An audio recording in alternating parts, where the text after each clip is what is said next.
அழகே அழகு சீரியல்ல அடுத்து வர எபிசோட்ல என்ன மாதிரியான ட்விஸ்ட் எல்லாம் இருக்க போகுதுங்கிறத இந்த வீடியோவில் பார்க்கலாம். ரேவதி எப்படியாவது அண்ணுக்கிட்டேயும் அண்ணங்கிட்டேயோ இவருக்கு விஷயம் தெரிஞ்சதுன்ற விஷயத்த நம்ம எப்படியாவது சொல்லி ஆகணும்னு சொல்லிட்டு ஃபோன் எடுக்கலான்னு வராங்க. உடனே அந்த இடத்துல தகராஜ் என்ன பண்ணிட்டு இருக்க ரேவதி, நான் என்ன சொன்னேன், நம்ம உன்னுடைய வீட்டுக்கு கிளம்பலாம் ரெடி இருக்குன்னு சொன்னேன்ல, எங்க இப்படி சொன்னா எப்படி, போட்டது போட்டபடியே இருக்கு, அப்படியே விட்டுட்டு எப்படி வர முடியும், ஒரு அரை மணி நேரம் டைம் கொடுங்க, அதுக்குள்ள எடுத்து வச்சுட்டு ரெடிட்டு வந்துடுன்றாங்க. இல்ல இல்ல, அப்படியெல்லாம் டைம் கொடுக்கவே முடியாது, என்னுடைய ஆசை மச்சான் அசிஸ்டன்ட் மேனேஜரா ஆயிருக்கான், அவனை போய் பாக்குறத விட இந்த வீட்டு வேலை தான் ரொம்ப முக்கியமா, போயிட்டு வந்துட்டு கூட வீட்டு வேலையை பார்த்துக்கலாம், நீ போ ரெடி ஆகுன்னு சொன்னதும் ரேவதி கையில போன் எடுத்துக்கிட்டே அப்படியே நகர்றாங்க.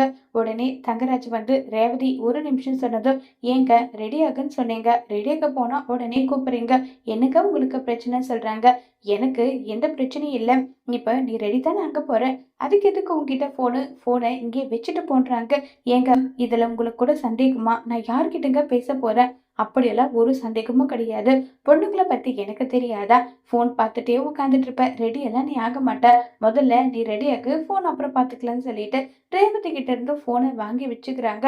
இப்ப ரேவதிக்கு இன்னும் பயங்கர கடுப்பாகுது, எப்படியாவது மலர்கிட்டயாவது இல்ல பாக்கியராஜ் கிட்டயாவது உண்மை தெரிஞ்சிருச்சுன்ற விஷயத்த சொல்லலாம்னு சொல்லி ரேவதியும் எவ்வளவோ ட்ரை பண்ணி பாக்குறாங்க. ஆனா ரேவதியால உண்மை எதுவுமே சொல்ல முடியறதே கிடையாது. கடவுள் மேல பாரத்தை போட்டுட்டு நடக்கிறது எல்லாம் நல்லதுக்காகவே நடக்கட்டுன்ற மாதிரி நினைச்சுக்கிட்டு போறத தவிர இப்போதைக்கு நமக்கு வேற வழி தெரியலன்னு சொல்லி ரேவதி முடிவு பண்றாங்க. உடனே தங்கராஜ் ஏண்டி உன்னுடைய அண்ணன் பத்தி எனக்கு தெரியாதா, இல்ல உன்னை பத்தியும் தெரியாதா, ஒரு சின்ன அணு அசைக்கணும்னா கூட அண்ணன் உனக்கு தெரியாம ஏதோ ஒரு விஷயத்தையும் செய்ய மாட்டாரு, இதுல அசிஸ்டன்ட் மேனேஜரா ப்ரமோஷன் ஆகியிருக்காங்க, இந்த விஷயத்த இவகிட்ட சொல்லலையா, அதை நாங்க நம்பணுமா, ஏற்கனவே நம்ம காது குத்தி இருக்கோம், மேல மேல இவங்க காது குத்திட்டு இருக்காங்க, ஏதோ பொண்டாட்டியாச்சே பொறுமையா இருக்கலாம், போனா போகட்டும் விட விட இவ ஓவரா போயிட்டு இருக்காளே, இருக்கட்டும் இருக்கட்டும் எல்லாம் நல்லதுக்கு தான், முதல்ல போய் அந்த பாக்கியராஜுக்கு சரியான பாடத்தை கத்து கொடுத்துட்டு அதுக்கப்புறம் இந்த ரேவதி பக்கம் வரலான்னு சொல்லி தங்கராஜ் முடிவு பண்றாங்க. இப்ப தங்கராஜ் என்ன பண்றாங்கன்னா, ராகவனுக்கு கால் பண்ணி, மாமா நாங்க வீட்டுக்கு ஒரு முக்கியமான விஷயத்த சொல்றதுக்காக வரலான்னு இருக்கோம் மாமான்றாங்க. மாப்பிள்ள ஏதாவது பிரச்சனையா, இந்த மாதிரி திரும்ப ஏதாவது உங்களுக்கு பிரச்சனை பண்ணிட்டாலான்னு சொல்லி கேக்குறாங்க. என்ன மாமா, வீட்டுக்கு ஏதாவது பிரச்சனைனா மட்டும்தான் வரணுமா, மாப்பிள்ளையா அந்த வீட்டுக்கு மூத்த மருமகனா நிக்க கூடாதா, ஐயோ என்ன மாப்பிள்ள இப்படி கேக்குறீங்க, இது உங்க வீடு, தாராளமா நீங்க வரலாம், புரியுதுங்களா, நீங்க பர்மிஷன் கேட்கணுன்ற அவசியமே கிடையாது, எப்போ வேணும்னாலும் இது உங்க வீடு மாப்பிள்ள, நீங்க வரலான்னு சொல்றாங்க. சரிங்க மாமா, சரி போனை வச்சிடுன்னு சொன்னதும் உடனே ராகவன் ஏ லக்ஷ்மி லக்ஷ்மி எங்கடி இருக்கன்னு சொல்லி கூப்பிடுறாங்க. ஏங்க சொல்லுங்கன்றாங்க. ஏய் மாப்பிள்ளையும் பொண்ணும் 2 பேருமே வீட்டுக்கு வராங்களா, என்னங்க திடீர் பொண்ணு திரும்ப 7 இழுத்து வச்சுட்டாலாம் இந்த மாதிரி, அப்படிதான் நினைச்சேன், நான் கூட மாப்பிள்ளை கிட்ட பயந்துகிட்டே கேட்டேன், அவர் அப்படியெல்லாம் ஒண்ணும் இல்ல, சும்மா உங்களை பார்க்கணும் போல இருக்கு, அதனால வரேன்னு சொல்லிட்டு சொன்னாரு. நிஜமாவேங்க மாப்பிள்ளைக்கு நம்ம மேல தனி பாசம் தான், மாப்பிள்ளைக்கு தலைக்கு மேல வேலை இருந்தாலும் நம்மளை பார்க்கணும் போல ஆசை இருக்குன்றதுக்காக வராரு பாத்தீங்களா, நிஜமாவே அவரை பாராட்ட வேண்டிய விஷயம் தான் சொல்லிட்டு பேசிக்கிட்டு இருக்காங்க.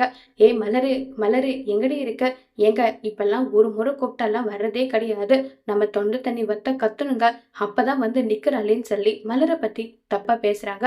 உடனே மதி மலருக்கு சப்போர்ட் பண்றாங்க. அவங்க ஒன்றும் சும்மா இல்லையே, வீட்டில் இருக்க எல்லா வேலையும் அவங்க தான் பார்க்குறாங்க, நீங்கள் கூப்பிட்ட நேரத்துக்கெல்லாம் வர முடியுமா, எப்படிப்பட்ட வேலை எப்படி இருந்தாலுமே விட்டுட்டு வந்துடணுமான்னு சொல்லி கேட்குறாங்க. ஏன் அவ மட்டும் பார்க்குறா, கூட நீயும் சேர்ந்து பாரு, 2 மருமகங்க எதுக்கு இருக்கீங்க, வேலை செய்யறதுக்கு தானே, பாருங்க இதுல என்ன இருக்கு, நான் நல்லா அந்த காலத்துல ஆரம்பிக்கிறாங்க, போதும் நிறுத்துங்க, உங்க பஞ்சாயத்தை இத்தோட நிறுத்திக்கங்கன்னு சொல்லிட்டு மதி பேசினதும் உடனே மலர் ஐயோ விட்டா என்ன பெரிய பஞ்சாயத்து ஆயிடும் போலுன்னு சொல்லிட்டு, அத்தை சொல்லுங்க அத்தை சொல்லுங்கன்றாங்க. என்னடி வாய் நீட்டுருச்சா உனக்குன்னு சொல்லி மதி கேட்க, உடனே மலர் அத்தை நான் வந்துட்டேன், என்ன விஷயம் சொல்லுங்க, மாத்திரை எடுத்துட்டு வரணுமா இல்ல சுடு தண்ணி வச்சு வரணுமான்றாங்க. அதெல்லாம் ஒண்ணும் வேணாம், ஆமா எத்தனை முறை கூப்பிடுறது, எங்க போயிட்டு இருந்தா, எங்களுக்கு வேலை செய்ய பிடிக்கலன்னா செய்யறதுனால சொல்லி வேற மாதிரி லட்சுமி பேசுறாங்க. அத்தை எதுக்கு எதை முடிச்சு போடுறீங்க, துணி காய போட்டுட்டு இருந்த, நீங்க கூப்பிட்டது காதல கேட்கலத்த, அவ்வளவுதான் சொல்லிட்டு இருக்காங்க. சரி சரி பிரச்சனையாக்க வேண்டாம் விடலட்சுமி, நடக்கிற காரியத்தை சொல்லுன்னு சொல்லி ராகவன் சொன்னதும், மாப்பிள்ளை இன்னைக்கு வராரா, தடபுடலா விருந்து ரெடி பண்ணுன்னு சொல்லி லக்ஷ்மி சொல்றாங்க. இங்க பாரு மாப்பிள்ளைக்கு என்னெல்லாம் பிடிக்கும் தெரியல, பாக்கியராஜா வாங்கிட்டு வர சொல்லி சமைச்சு வை, புரியுதான்னு சொல்லி ராகவனும் லக்ஷ்மியும் சொல்லிடுறாங்க. உடனே நம்ம மலர் யோசிச்சு பாக்குறாங்க. ஏன்னா பாக்கியராஜ் கிட்ட கொஞ்சம் கூட பணமே இல்லை. ஏன்னா எல்லா பணத்தையும் இப்ப நம்ம மலர் தானே வண்டி டீப் மீக்க கூட கொடுத்தாங்க. பாக்கியராஜ் கிட்ட பணமே இல்லை. இதை மதியம் புரிஞ்சுக்கிறாங்க. உடனே மதியம் நேரா உள்ள போறாங்க. சுரேஷ் போன் பார்த்துட்டு சிரிச்சிட்டு இருக்காங்க. இந்த வீட்ல இருக்கீங்க தான் பேரு, இந்த குடும்பத்துல ஒருத்தரா இருக்கீங்க. வீட்ல என்ன நடக்குது ஏது நடக்குது எதை பத்தி கொஞ்சம் கூட கவலை கிடையாது. இப்படி எல்லாம் எப்படிதான் மனுஷங்க இருக்காங்களோன்னு சொல்லிட்டு சிம்பாலிக்கா பேசுறாங்க. உடனே சுரேஷ் இங்க பாரு, வீட்டுக்கு ஒரு 5 நிமிஷம் கூட என்னால நிம்மதி இருக்க முடியறதில்ல. இப்போ உனக்கு என்னதான் பிரச்சனை? தேவையில்லாம ஏன் இப்படி பேசிட்டு இருக்க? எதுவா இருந்தாலும் டைரக்டா பேசுன்றாங்க. இந்த குடும்பத்துல ஒருத்தர் தானே நீங்க. இந்த குடும்பத்துல எது நடந்தாலும் அது ஈக்குவல் தானே? ஆமா, ஈக்குவல் தான். அப்ப இந்த குடும்பத்துல நடக்கிற செலவுக்கு மட்டும் ஏன் அவர் மட்டும்தான் பணம் கொடுக்கணுமா? நீங்க கொடுத்தா என்ன? நீங்களும் கை நிறைய சம்பாதிக்கிறீங்க தானேன்னு சொல்லி மதி சொல்றாங்க. ஏய், நீ சொல்றது எதுவும் தலைக்கும் புரியல வாளுக்கும் புரியல, தெளிவா சொல்லுன்னு சொன்னதே மதி. சாரி, நீங்க யாரு எப்படிப்பட்டவருன்றது தெரியாம நான் தான் இப்படி பேசிட்டேன் போலன்னு சொல்லி நடந்த விஷயம் ஒவ்வொன்றையுமே மலர் சொன்னது எல்லாமே சொல்லிட்டு இருக்காங்க. இதை கேட்டதுமே சுரேஷ்க்கு பயங்கர ஷாக்கிங்கா இருக்கு. என்ன சொல்ற? அண்ணனுடைய வண்டி கடன்காரங்க எடுத்துட்டு போயிட்டாங்களா? ஆமா, அவரை எடுத்துட்டு போயிட்டு அவங்க வச்சிருந்த பணத்தை வச்சு கொடுத்து வண்டியை மீட்டாங்க. இந்த விஷயம் எல்லாம் உங்களுக்கு தெரியுமா? இந்த குடும்பத்துல எல்லா செலவையும் கல்யாணம் ஆகி கிட்டத்தட்ட 3 மாசம் ஆக போகுது. 1 ரூபாய் கூட இந்த வீட்டுக்காக நான் கொடுக்குறேன்னு சொல்லி நீங்க பண்ணிருக்கீங்களா சொல்லுங்கன்னு சொல்லி எல்லா விஷயமே மதி கேட்டதும் உடனே சுரேஷ் ஆமா, நான் இப்படி பண்ணதே கிடையாது, அண்ணனை பத்தி யோசிச்சது கிடையாது, அண்ணனுக்கு இவ்வளவு கடன் இருக்கும் நான் நினைச்சது கூட கிடையாதுன்னு சொல்லிட்டு சுரேஷ் ஃபீல் பண்ணிட்டு இனி நான் பாத்துக்கிறேன்னு சொல்லி நேரா போறாங்க. நேரா போயிட்டு அப்பா இன்னாங்க, அண்ணன் கிட்ட மீன் வாங்கிட்டு வர்றதுக்கு காய்கறி வாங்கிட்டு வர்றதுக்கு எல்லாத்துக்கும் பணம் கொடுங்கன்னு சொல்லிட்டு பணத்தை எடுத்துட்டு கொடுக்குறாங்க. பணத்தை கொடுத்ததும் உடனே சுரேஷ், என்னடா இது புது பழக்கமா இருக்கு, ஏன் உன் அண்ணன் கிட்ட பணம் இல்லையே கையிலன்னு சொல்லி கேக்குறாங்க.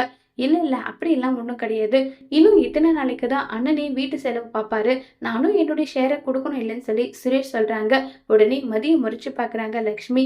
என்ன இது நீயா பண்ண மாதிரி ஒண்ணும் தெரியலையே, உன் பொண்டாட்டி சொல்லி கொடுத்து நீ பண்றியா? என்ன சுரேஷ், இதெல்லாம் புது பழக்கமா இருக்கு. மூத்த பையனா வீட்டுக்கு செய்யணுன்றது தானே வழக்கம்.